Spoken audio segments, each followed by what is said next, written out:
Hey everyone, welcome to part 3 of our love story series. We're back with the best part, I think, my side of the story. This is how we met according to me. Um, so if you haven't watched part 1 or part 2, I suggest you go back and watch those because this might not make too much sense, but if you just want to know how we met and you want to skip that, you can do that too. So this is going to be really fun. It's according to me and my side of the story, but I have Caesar here with me just because it would be more fun, just because we met now and he might have something to say or reactions. And so we're just going to share with you the continuation of our love story. So we started with how we prepared for one another, and now here we are talking about how we met. Let's see. Yeah, so we're gonna go ahead and jump into it. I did want to give a disclaimer that I gave in the last part 1, my video, where I just said that this is not a copy paste. Our love story is not the standard or what the only way God does things. It's just how ours was. What our love story was basically how we were brought together, and also we were supposed to record this last night.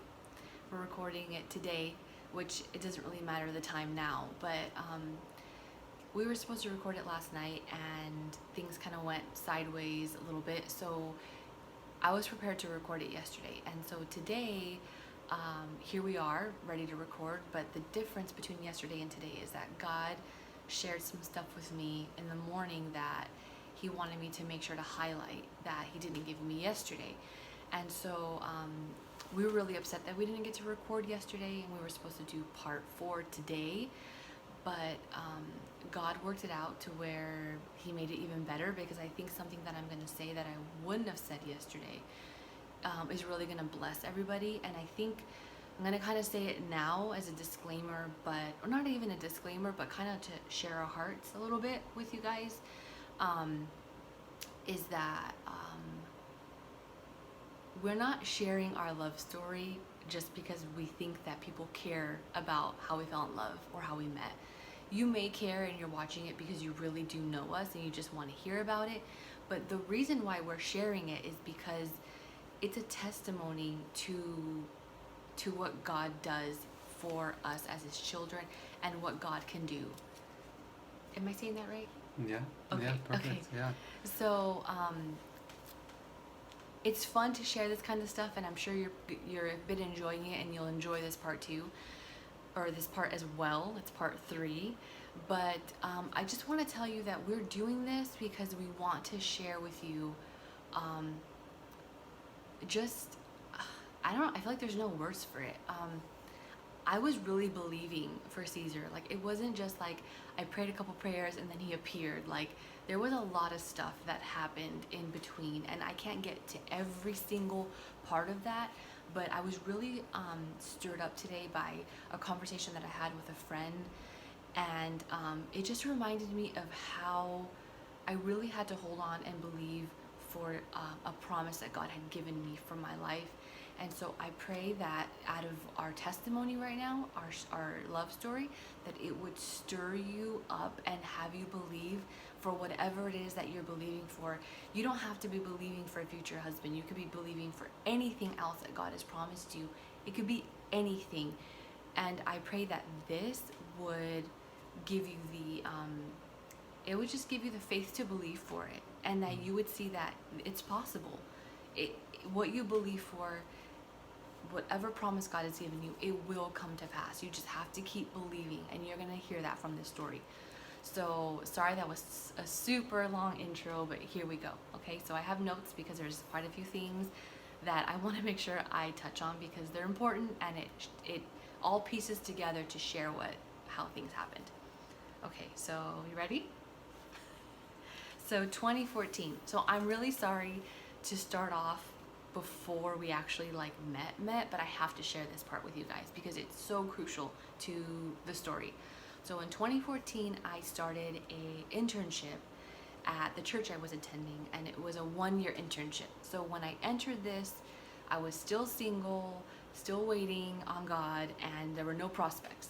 So something that was asked of me, or more like requested or suggested, was to refrain from entering into a dating relationship while I was in the internship. So nobody made me do this. So before you say, how could someone at a church make you not date or control your personal life? Like, calm down. They weren't trying to tell me what to do.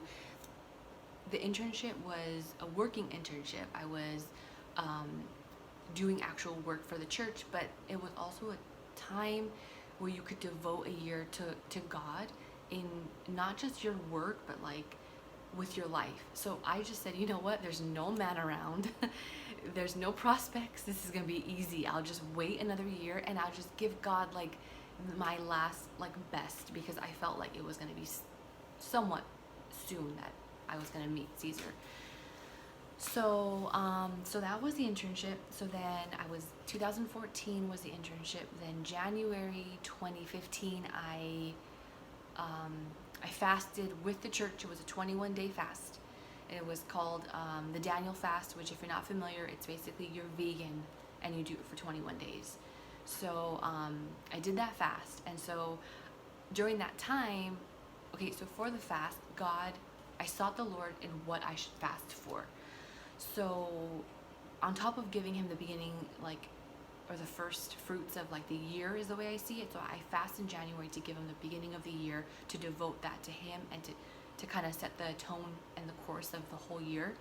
I asked him what specifically he wants me to focus on for the fast. So he told me for my future husband. So I prayed for my future husband a lot during the fast. So then what happened during the fast was what I like to call the steak test. So my mom's birthday is in January. So I don't know whose idea it was. Probably not mine, although I do like to plan my mom's birthday. It was someone's idea to take my mom to Ruth Chris Steakhouse. That's what it's called, right? Mm-hmm. Okay. Ruth's Chris. Okay. So somebody planned that, and it was my mom's birthday, so I couldn't not go. It's not an option. So I went, and Can't eat meat. And you can't eat meat. You can't eat meat. You can't even drink anything but water too. Yeah, I mean, it depends on how strict you want to do it. Yeah, because technically vegan means you can drink beer, but or really wine or anything like Daniel that. fast Or is really you only drink water and fruits and veggies. And yeah, whole it's grains. actually not even technically fruits. It's just vegetables and water. But we eat fruits. But technicalities don't matter. But yes, it is it's hardcore.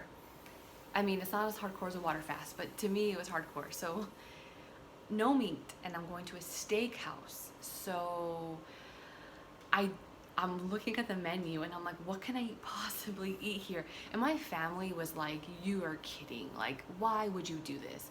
So to not drag it out, I ordered what did I order? A baked potato, plain. No butter on it.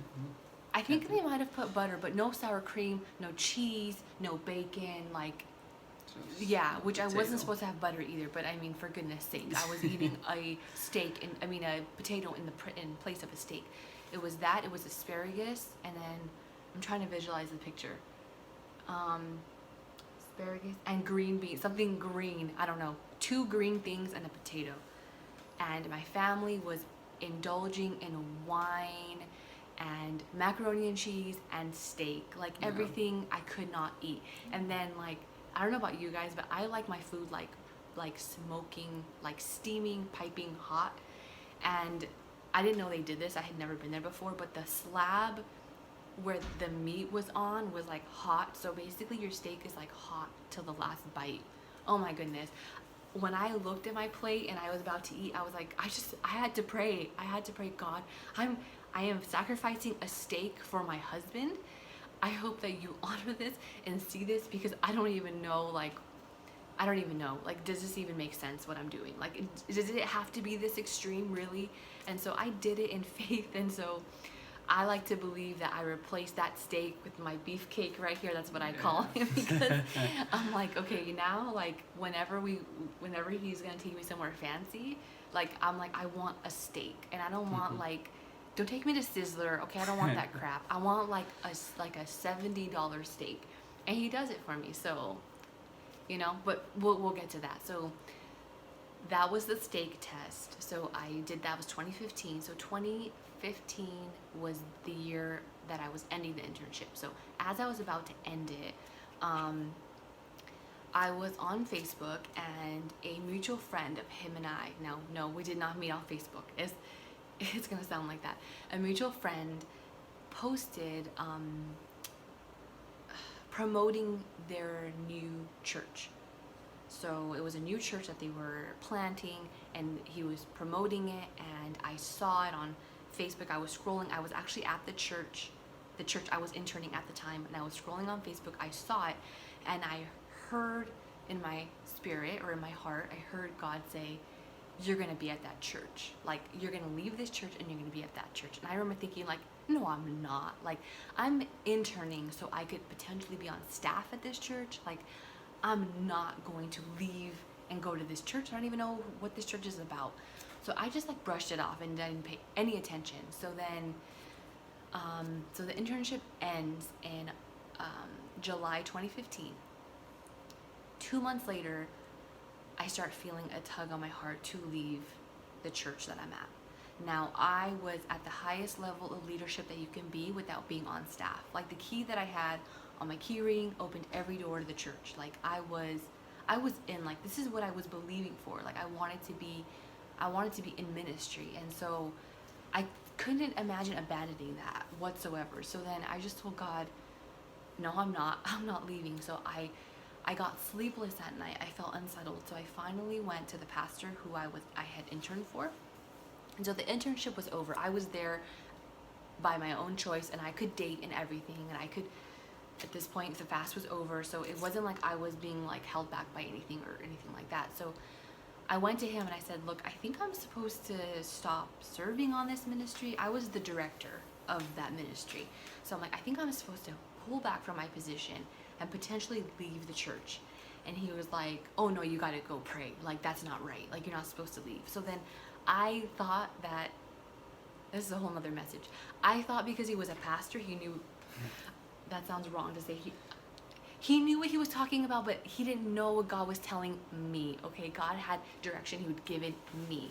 And so I was like still like learning like the way of hearing God's voice and everything. So I was like, okay. And he's like, you need to go talk to this pastor and she'll tell you how to like have life balance. And it wasn't like he thought I was dealing with something that I wasn't dealing with. So I was like, okay. So then I stayed. I listened to him and I disobeyed God. I didn't know I was disobeying God, but I did. So then I decided to stay, and then I couldn't sleep for like months. I could not sleep a peaceful night's sleep. I wasn't like terrorized at night. It was just like this unsettling feeling, and I just thought, oh my gosh, I need to do something. So then that was September 2015. December 2015, I'm like, I can't do this anymore. So I sat him down again. I said, look, I really have to go. Like, please, I need my sleep back. I'm like, I have to leave. I have no rest. I have no rest. I have to go. And so then I was so nervous because he is such a great person. Like, even now, like, I highly esteem this pastor so much. And so he's like, okay, I finally have peace. So he like released me, like, okay, you can go. So then I like ended my time there, and it took me 2 months to train somebody new and blah blah blah. So then I left in February 2016. They gave me a going away party, and then I said I'm taking a month off to just see what God has for me, because I feel like I'm in a transition. I'm going through a transition right now. So then April 2016, God says, you know that church that I was telling you about? Go visit that church. So I go visit that church on April 10th, 2016. And guess who greeted me at the door? Mm-hmm. I cannot believe, like, you know, God is funny. He could have said, like, your husband's at that church. I would have been gone so fast. I would have been like, bye. I don't care what you think. I don't care if you're going to miss me. I wouldn't have even trained anybody. I would have been like, I'm gone. And I couldn't believe it. I couldn't believe it.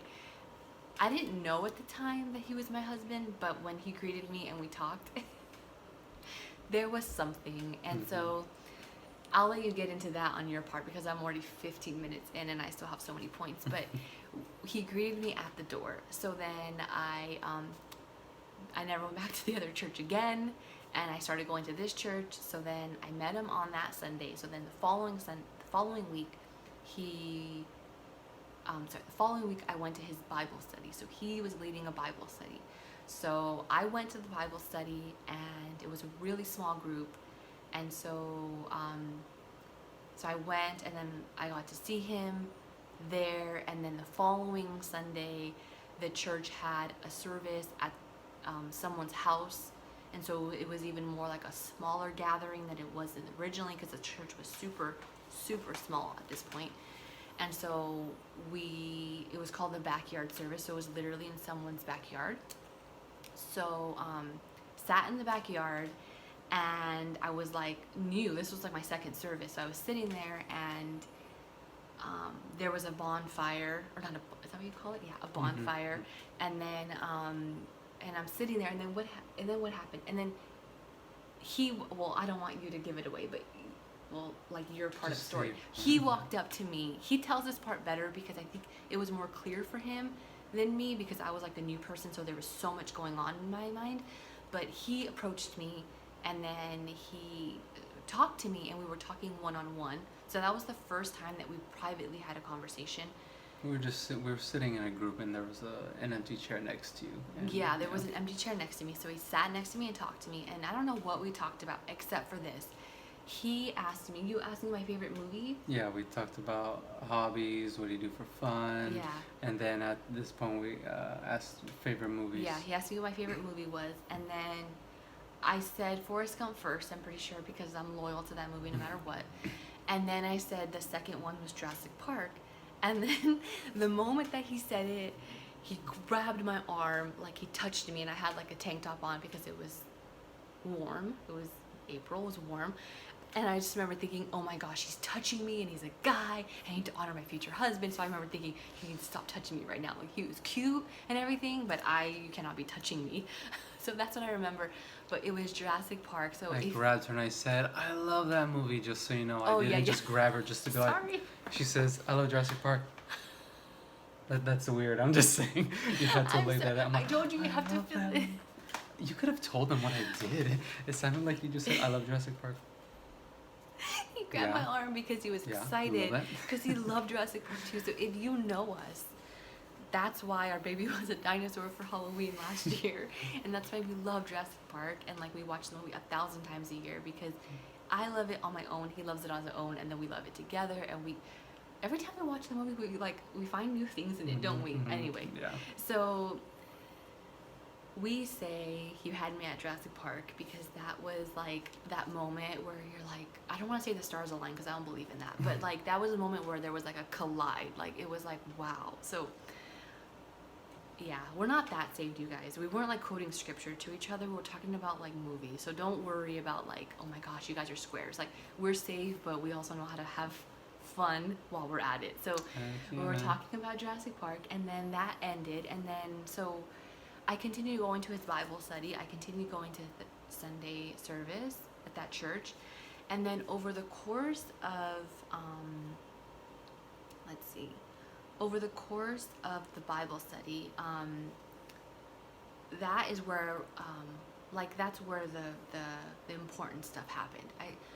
While we were there, we were doing the Bible study, have prayer requests. During that time, God really allowed me to see his heart. Now, something I want to point out is that God told me very clearly to let God develop our relationship naturally. And so as girls, oh my gosh, we get obsessive, okay? You know, if you're a girl and if you're single or you're not single, you remember what it was like when you were liking a guy. You get obsessed. Like you Facebook, Instagram, whatever possible, Google, stalk them. Like I didn't do that with him because we didn't have any connection except for church. Like we didn't text each other. He had my number because he got it for Bible study, right? So that's how he had my number, but he never texted me and I never texted him. I would send mass text messages to the entire group and say, I'm looking forward to seeing you guys this week. And then I would respond oh yeah, and then that was it. We never had private conversation. I wasn't trying to force anything and he wasn't forcing anything, because if you remember, do you mention this in your video about the fast? Yes. Okay, he was on a fast where he could not pursue a girl. So like God was like, oh my gosh, that was not easy. God told me to like just chill and don't flirt, don't like overly focus on how you're gonna dress or what you're gonna look like don't try hard. He said, what you catch with your flesh, what if you use your flesh to catch him, you're gonna have to use your flesh to keep him. That's a big word. So women and men, just so you know that. If I really tried hard and like act fake and flipped my hair and like, come on girls, you know what you do. You pull your shirt down a little bit and you know what you do. You do that stuff, then that's how he's gonna keep you. God was revealing to each other. He was revealing our hearts, our love for God. He was revealing our character. He was showing us the stuff that really matters.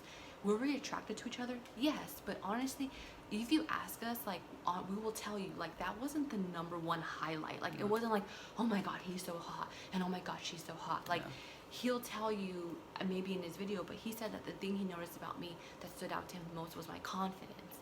And so, that, ladies, that isn't like, I can go on a tangent with this, I'm just gonna stop. You gotta let God develop who you are. Like, who you are is so important. Like, it's true what it says in the word where it, oh my gosh. It says beauty is deceptive. Yes. No, charm is deceptive, beauty is fleeting, but a woman who fears the Lord is to be praised. That's Proverbs 31, if you wanted to know the address. A Proverbs 31 woman, right? So you want to become that person. And I'm not, when we met, I wasn't like the perfect person, but I wasn't who I was way long time ago. So God really let that happen and kind of, let the Bible study be a way that we got to know each other without knowing each other. And we're super sorry the sun set, so this looks a little like, what's the word? Like, I don't know. Doesn't look very clear, but we're gonna keep going, so we're sorry, guys. Okay, so let's fast forward to how we met. So, I was naturally just letting things progress, showing up to church. He was on a fast where he couldn't flirt with me. Even when we went to like other like church gatherings, like prayer events or something like that, we would not like be like, oh hey, like he would be at one end of the room and I'd be in another corner of the room. And that's not a rule. I'm just saying that like, we just let God like control it. Like we just said, hey, like God, you take over this. I had a feeling he was the one. I don't even want to get into that either, because what does that look like? I don't know. You just know. I had a feeling, but I didn't want to push it. I just wanted to let God do it the way he was going to do it. And something else. Okay, let me just get to the day that, okay. So then he called me. So this is the first time he ever called me. At the end of my fast. At the end of his fast. The morning after the fast had ended. Yeah, so he will tell that in part 4. Yeah. So stay tuned for that. He called me, so I went, it was such a beautiful, okay, let's talk about romance now. This is fun. It was such a beautiful morning. Okay, you know that last scene in Pride and Prejudice, if you've seen it, be careful, where Mr. Darcy's coming through, and this is the film, the 2005 Keira Knightley one. Mr. Darcy's don't have that look on your face. He's walking through and it's dewy and there's like fog and it's beautiful, like all that steeps my soul. Okay, it was a Sunday morning and I went to get my oil changed. Doesn't sound romantic, but the morning was so dewy and like foggy, like a basic Seattle day like it is right now. It was like that in California.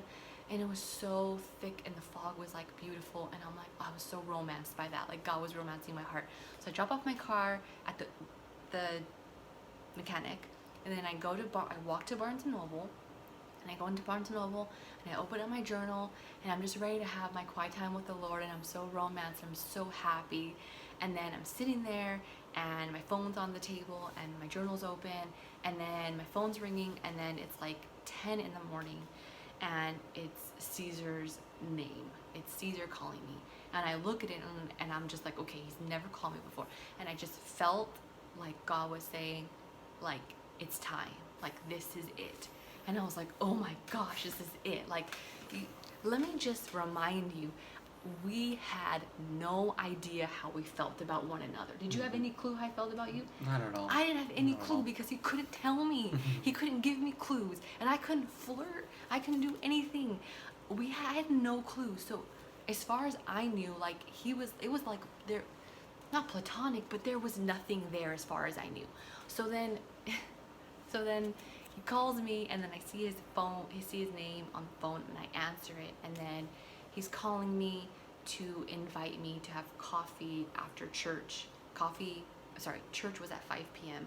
So invite me to have coffee. No, not after church. He invited me to have coffee sometime that week. And then I was like, I'm available today. Like, I mean, I didn't want to wait anymore. I'm not even going to like play it off like I'm trying to be cool right now. Like, I was ready. Okay, you guys, like, go back and listen to part 1. I was ready. And you heard about I didn't eat steak. I was ready. Okay, so I want my beefcake. Yes, I wanted my beefcake. I'm like, that's enough of this already. Like, I want my man. So he invited me. So then we went to church, and then I made sure I got cute. Okay, because I had permission. I got really cute, and I'll never forget what I wore. It was a really nice top. I had a little bow in the back because I was like, God's presenting me as a gift. Yes, I did all of that. Okay, so it was such a cute top. I didn't know the bow was intentional. Yeah, because I looked in my closet and I was like, well, what should I wear? And then the Lord highlighted that shirt. He did, and then I was like, okay. And when I put out, it was a bow, and it's like, I'm your gift. So I was like, okay, I'm so excited. So then, I love that shirt. So. Or blouse. It's a blouse. And so then I go to Starbucks, and it's across the street from the church. It was in a weird building.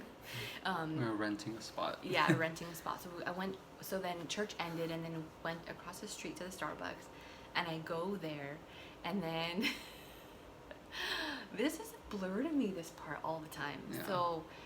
It's like, you're alive, what's happening? Yeah, Whoa. So I walk in, and he's already sitting there waiting, and I walk in, and I sit at the table, and we're talking, and it's like, this is the first time we're alone privately, like the first time.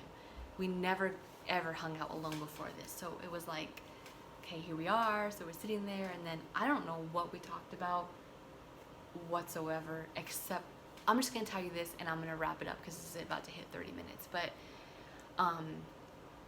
he says that he tells me he likes me, and then that sounds so like, it's cute, right? Like, he likes me, and then I was like, okay, and then he'll explain like my response. This is why we had to do 2 videos, because it doesn't do justice when one person tells the side of the story. But all I remember is he told me that he liked me and that he wanted to enter courtship. I don't know how you said it verbatim, but he wanted to enter courtship.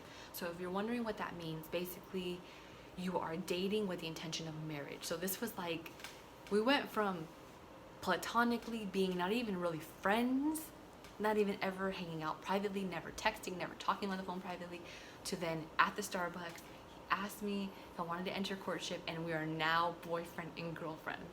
Okay, I don't recommend that to anybody unless you are absolutely hearing from God, and you fasted and you gave up a steak at Ruth's Chris Steakhouse.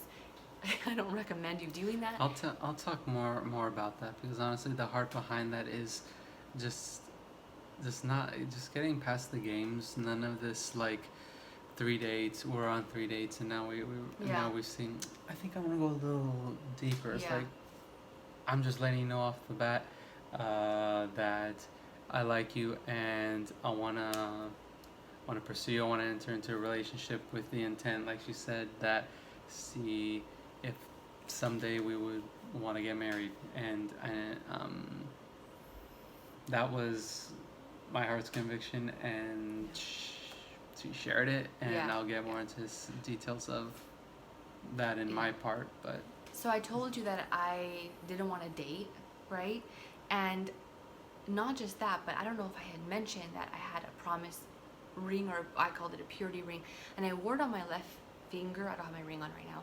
I wore it on my left finger, and I just believed that the person who was for me wasn't going to be thrown off by that, because I was told by another pastor, like, because I was like, oh yeah, I was sharing about myself, and I said like, oh, I'm single, and they're like, well, you look married because you're wearing that ring, and I was like, oh my gosh, I should take it off. But I just felt this conviction, like, don't take it off, wear it. And then one of the times when him and I were like helping set up for someone's birthday party, we were both there helping set up. We were in the same space together, like putting up balloons or streamers or something. And he was like, oh, your ring is nice. And I was like, oh, thanks, And I don't even know if I told you it was my purity ring, right? I just said thanks. I don't like, oh, look, this is my purity ring and I'm a virgin, and or I'm whatever. Like, I didn't want to share any of that. I just said, oh, thanks. But like, he noticed it, but it didn't make me look taken. So like, when God is telling you to do something, like, and if someone else says, don't do that, that looks crazy, that's going to lead to this, that's going to make you look this, if it doesn't make sense to other people, it's not supposed to. God didn't tell them to do it. He told you to do it. So do you see how I wore that ring from 2013 to 2016? It warded off the wrong guys, okay? I mean, and then another thing too, when I was single, I'll mention this, is that the Lord almost put like a covering over me, because I wasn't really like no guy came near me. Like right about close to when I was meeting him, I remember like guys wouldn't even check me out, and I was like, oh my God, like, do I still got it? Like, I mean, not that I Which, by the way, years before that was not the case. A lot of guys try to get like on this one. Like, I would be in the car alone. driving, and then constant like saying, I'm not trying to boast about myself. I'm just trying to say that God covered me. Like, I felt like He literally covered me. I remember thinking like, did I get ugly or something? Or like, what happened to me? Like, no one checks me out anymore, and that's okay, because wrong guys are gross, or anybody but my husband was gross. But oh my gosh, you need to follow the prompting of the Holy Spirit and the guidance of the Holy Spirit for your life. Like, that's a huge deal. So the ring didn't stop, and I kept it on, and he took off that ring and put on my engagement ring. Now we're fast forwarding, but like, that was special to me. Like, God was saying, like, now her and I had a promise. Now you two have a promise. And so it was beautiful. So don't ever shortchange that stuff, or sell it short, because that's important that you do that, because it's part of your story. Do you see how special that is to me? Like, that will always be something I'll never forget. The ring is in a box put away. Maybe Madison will want it, maybe she won't. I mean, but it's put away in my jewelry box as something special for me that I will always remember. And sometimes I wear it when I'm mad at him, and I'm just kidding. No, sometimes. That's why I'm not wearing my ring right now. Sometimes I wear it in place of my wedding ring, because I just want to feel like I'm like Jesus is like, I am His bride. But sometimes I just want to remember that feeling of like being His, like that, like, oh, it was just Him and I. And every once in a while I'll put it back on and just remember, and almost just remember, like, kind of like just the story. So that's our love story, and that's how it happened. So I said yes to enter courtship with him, and there we were. And yeah, It was April, and then that was May 29th, 2016. We entered courtship, and June 23rd, 2017, so a year later, we were married. That I don't recommend doing so fast either, unless you know God is telling you to. That's another story. But it was, so here's what I want to say. I know this is getting really long, and I'm sorry, but here's what I wanted to say that God gave me today that He didn't give me, that I didn't have yesterday. And when I was talking to my friend, and I had a word for her about her future husband, I was remembering when I was getting out of a bad relationship that I was in for 6 years. 6 wasted, I feel like, years of my life. But nothing you go through will be wasted when you give it to God, because He works all things together for good. 6 years I was in that relationship. When I got out of it, I was broken hearted, because I was like, am I ever gonna find anybody? It's so ridiculous. I was so young. I wasted the pretty, okay? Don't waste the pretty. If you're with the wrong guy, you know it's not him, break up. Don't waste the pretty, okay? Just don't. So God told me, I'm gonna give you double for your trouble. So I prayed, and I believe I'm gonna get double. He's gonna be double good looking, double rich, double kind, double funny, double sweet, double everything, double. And I was remembering this, and I was releasing that, how do you say it? Like the breakthrough, blessing, the yeah. blessing, the Like breakthrough God that I gave you, you had released. in believing, I was releasing it onto my friend. And when I was Sarah saying that to Which, her, by the way, you just say that vocally. vocally, All you do is you're praying for someone, you just say, I release that blessing onto you. And it's an act of faith that releases spiritual blessings that ultimately come to you naturally. So what she said, release, it's literally what she did. Praying for her friend, I release blah over you. yeah, yeah. That's why it's so good when we take authority, or important when we take authority over places in our life, because we can give the things where we have authority, where we've had breakthrough, where we've had blessings. And so I was releasing that over. I was remembering that Charisse in 2010, 10 years ago, I was remembering her. I was sitting in my car and I was crying and I was journaling, double, I'm gonna get double, I'm gonna get. This is real. Like, I'm telling you this story, but I was at a point where this did not look like it was gonna, I didn't think this was gonna happen for me. I had to press in and believe God for it. Like, believe Him for it. I was, oh my gosh, I just didn't know if what I wanted was gonna happen. Not just a husband, but the husband that this person, this man that God gave me.